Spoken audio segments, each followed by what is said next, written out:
सिद्धि की शादी के बाद वो ससुराल चली जाती है। पीछे रह जाती है भाभी रानी। सिद्धि के ससुराल जाते ही भाभी कहती है, अरे वाह जी वाह, सारे कपड़े मेरे। हाय रे पैंट, अरे वाह वाह, मजा आ जाएगा। अरे ये सिद्धि की अलमारी के सामने खड़े होकर क्या बड़बड़ा रही है? जा जाकर देख मेहमानों को विदाई की मिठाई मिली कि नहीं। अब हाँ माँ जी, क्यों नहीं, लेकिन पहले कपड़े तो बदल लूं। अब रानी आ जाती है सिद्धि के उन कपड़ों में जो वो ससुराल जाने से पहले घर छोड़ जाती है। अरे रानी, कुछ दिन रुक जाती। अरे ये तो सिद्धि बिटिया को मैंने ही दिया था, बड़ा ही फबता था उस पर, तुझ पर तो कुछ खास नहीं लग रहा। अब वो ना मेरे सारे कपड़े गीले थे तो सोचा पहन लूं। वैसे भी सिद्धि को कौन सा दिन पुराने आउटडेटेड कपड़ों को पहनना है। वैसे भी ये सूट तो मैंने तभी पहना था, वैसे खास है भी नहीं ये। हाँ ठीक है, लेकिन ना मेरी सिद्धि पर तो जमता था। सारे मेहमान चले जाते हैं और सिद्धि ससुराल से मायके पहली बार आती है।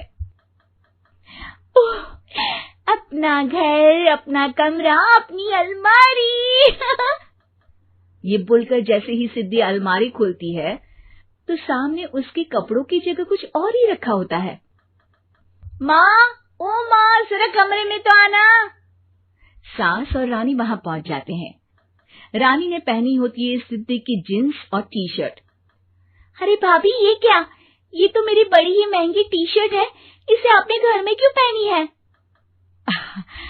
अरे बहुत मिलती है दीदी ये चौक की मार्केट में, 150 में। ओ भाभी प्लीज, ये एरोपोस्टल है, 2000 की एक टी शर्ट। ओहो, 2000 में तो दीदी 4 साड़ी आ जाए। अब क्या बोलूं? भाभी, ये मेरी अलमारी में छोटू के कपड़े, तो मेरे कपड़े कहाँ हैं? मेरी अलमारी में? अब दीदी आपको कौन से पुराने कपड़े पहनने थे? माना भाभी, लेकिन मैं जब घर आती तो यही सब पहनती ना। अरे तुम तो बड़ी कंजूस हो दीदी। खैर, वक्त आता है जब सिद्धि ससुराल के लिए रवाना हो रही होती है। अरे रानी, अंदर से सिद्धि का गिफ्ट ले आ, लड़की पहली बार ससुराल से मायके आई है। रानी अंदर जाती है और एक सिंपल सी साड़ी लेकर बाहर आ जाती है। ये लीजिए माँ जी। सास बेटी को गिफ्ट देकर ससुराल भेजती है। अगले दिन रानी एक सुंदर सी साड़ी पहनकर सामने आती है। अरे रानी, ये तो वो साड़ी है जो मैंने सिद्धि को देने के लिए दी थी जब वो ससुराल ले जाती, लेकिन ये तूने कैसे पहन ली? अरे माँ जी, ये साड़ी तो मुझे बहुत पहले से ही पसंद थी, लेकिन चिंता ना करिए, मैंने सिद्धि के लिए भी अच्छी सी साड़ी दी है। हाँ। तभी सिद्धि का फोन आता है। क्या माँ, कुछ अच्छा तो दिया होता ससुराल ले जाने के लिए। अरे पहले दिखा दिया होता। ये चमकते हुए पैकेट में नौकरानी वाली साड़ी मत दिया करो माँ। अरे बेटे, वो तेरी भाभी ने ना गलती से उससे पैकेट बदल गया। हाँ, मैं कल ही तेरे भाई के हाथ से तेरा वाला पैकेट भेज दूंगी। अरे रहने दो माँ, आई एम श्योर भाभी ने अभी वही साड़ी पहनी होगी जो तुमने मेरे लिए रखी थी। तुम तो समझ नहीं पाई उनको। खैर छोड़ो, मैं ज्यादा बोलती अच्छी नहीं लगती, रहने दो, आपको उन्हीं के साथ रहना है, फिर बात करेंगे। सास को रानी पर गुस्सा आ जाता है। वो उसके कमरे में जाती है जहाँ वो शादी का एल्बम देख रही होती है। रानी, मार्केट जाकर एक ऐसी ही साड़ी लेकर आ, कल प्रतीक जाकर सिद्धि के घर दे आएगा। अरे क्यों माँ जी, कितनी साड़ी देनी है दीदी को? यहाँ कोई सेल लगी है क्या? अरे चुप कर, मेरे बेटी के हिस्से की साड़ी खुद पहन ली, अब ज्यादा ज्ञान बांट रही है। एक दिन सिद्धि का फोन आता है। माँ, मेरी सास ने आप सबको खाने पर बुलाया है। सारे लोग सिद्धि के ससुराल पहुँचते हैं। खाना खाकर वो लोग निकल रहे होते हैं कि सिद्धि की सास सभी को गिफ्ट देती है। अरे बहन जी, बेटी के घर का खाना खा लिया, यही बहुत है जो आप ऊपर से गिफ्ट भी दे रही है। अरे बहन जी, आप भी कहाँ इन बातों पर विश्वास कर रही हैं। सास सभी को गिफ्ट देती है, लेकिन रानी को जो साड़ी देती है वो अजीब सी हरे रंग की लाल रंग के बड़ी छाप वाली होती है। अरे छी छी, ये कौन पहनेगा? सासू माँ को तो जरी वाली इतनी सुंदर, और मेरे लिए ये नौकरानी वाली। अरे भाभी, दरअसल मैं जब भी घर आती थी, आप वापसी में ऐसी ही साड़ी देती थी ना, तो माँ ने सोचा कि आपको आपकी पसंद की ही साड़ी क्यों ना दी जाए। बेचारी रानी, बोलती भी तो क्या। सिद्धि और सास रानी का चेहरा देखकर हंसने लगती है, तो रानी समझ जाती है कि अपने ही बिछाए जाल में वो फंस चुकी है।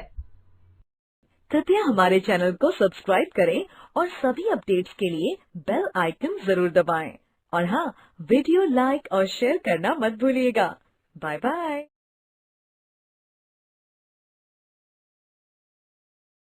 लॉकडाउन से पहले गीता के घर का नजारा कुछ ऐसा था कि रोहन ऑफिस जाता था और शिविन स्कूल। जिनके घर से जाने के बाद गीता काम खत्म करके बाकी समय आराम करती थी। लेकिन लॉकडाउन के बाद ऑफिस और स्कूल घर में ही खुल गए, और इससे गीता का हाल वो तो आपको देखने में ही मजा आएगा। शिविन, ओ शिविन, महाराज उठने के लिए क्या 21 तोपों की सलामी लेंगे? अरे बिस्तर से बाहर निकल, ऑनलाइन क्लास स्टार्ट होने वाली है। अरे तुम भी हद करती हो, स्पीकर की तरह चिल्लाने की क्या जरूरत है? दिख नहीं रहा मेरी कॉन्फ्रेंस चल रही है। अब कैमरा और स्पीकर ऑन कर रहा हूं, मुझे कोई शोर नहीं चाहिए। इस पर जैसे ही रोहन लैपटॉप का कैमरा और स्पीकर ऑन करता है, तभी कुकर की सीटी बजती है। करा लो अब इसे चुप। लॉकडाउन नहीं हुआ, मेरी मौत का फरमान जारी हो गया। दोनों बाप बेटे ने नाक में दम किया हुआ है। ऐसा बोलकर गीता वहां से शिविन के कमरे में पहुंच जाती है, जहां शिविन अभी भी सो रहा होता है। ओ आलसी, अब अगर 5 मिनट में नहीं उठाना तो आज तेरा गेम और यूट्यूब कैंसिल। माँ की बात सुनकर शिविन बिना 1 मिनट गंवाए उठ खड़ा होता है। उठ गया, अभी नहाकर भी आता हूँ। ये नाटक कहीं और, मुंह पर गीला कपड़ा मार और पढ़ने बैठ। शिविन की ऑनलाइन क्लास स्टार्ट हो जाती है, जिस पर गीता उसे वहां बिठाकर रसोई में चली जाती है। थोड़ी देर में उसे कमरे से कुछ आवाज सुनाई देती है, जिसे सुनकर वो कमरे में वापस आती है। हाय राम, तुझे क्लास अटेंड करने के लिए बोला था, कैमरा ऑफ करके बिस्तर पर नाचने के लिए नहीं बोला था। मम्मी, मुझे कुछ समझ नहीं आ रहा, आप बाद में पढ़ा देना ना, वैसे भी अटेंडेंस तो लगी गई है। हाँ हाँ बेटा, जरूर बन जा, तू अभी से हम सबका बाप बन जा। अरे नहीं मतलब कहाँ से लाते हो इतना दिमाग, और पढ़ाई करते हुए ये चला कहाँ जाता है? नाइस क्वेश्चन, दिमाग से पूछकर बता दूंगा। शिविन की बातों से परेशान होकर गीता उसे मारने के लिए जैसे ही आगे बढ़ती है, तभी वो कमरे से बाहर भाग जाता है। अब शिविन आगे आगे और गीता हाथ में चप्पल पकड़े उसके पीछे पीछे पूरे घर में दोनों घूम रहे होते हैं। इसी बीच वो रोहन के पास पहुंच जाता है और शिविन को मारने वाली चप्पल रोहन के लैपटॉप पर जाकर गिरती है। ओए माँ! मम्मी, अब पापा को चप्पल मार रही हो? वो आज तक के रिपोर्टर, चुपचाप जाकर क्लास अटेंड कर ले, नहीं तो अगली तेरे पीछे लगेगी।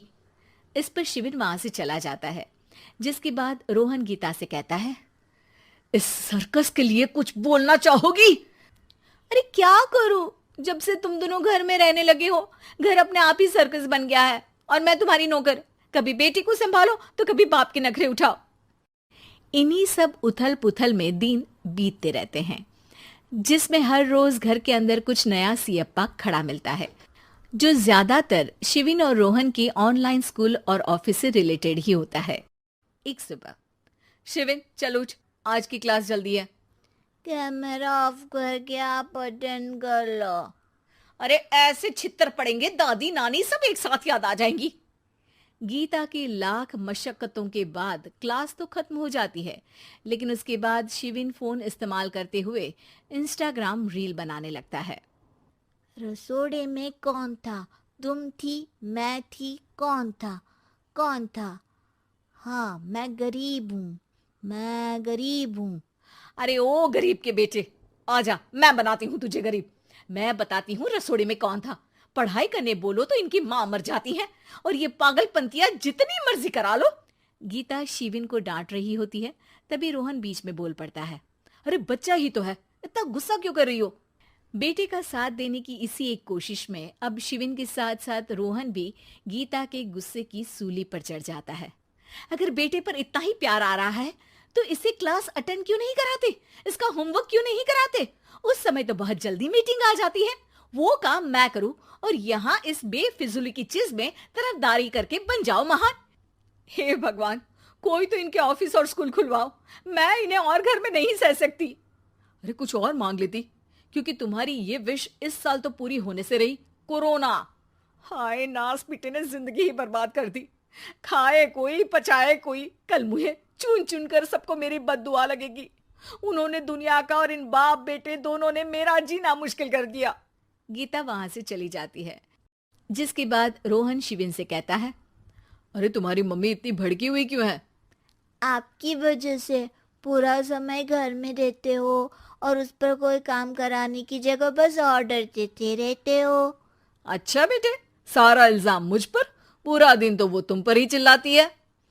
हाँ, मतलब दोनों का 50-50 है, कुछ करना पड़ेगा।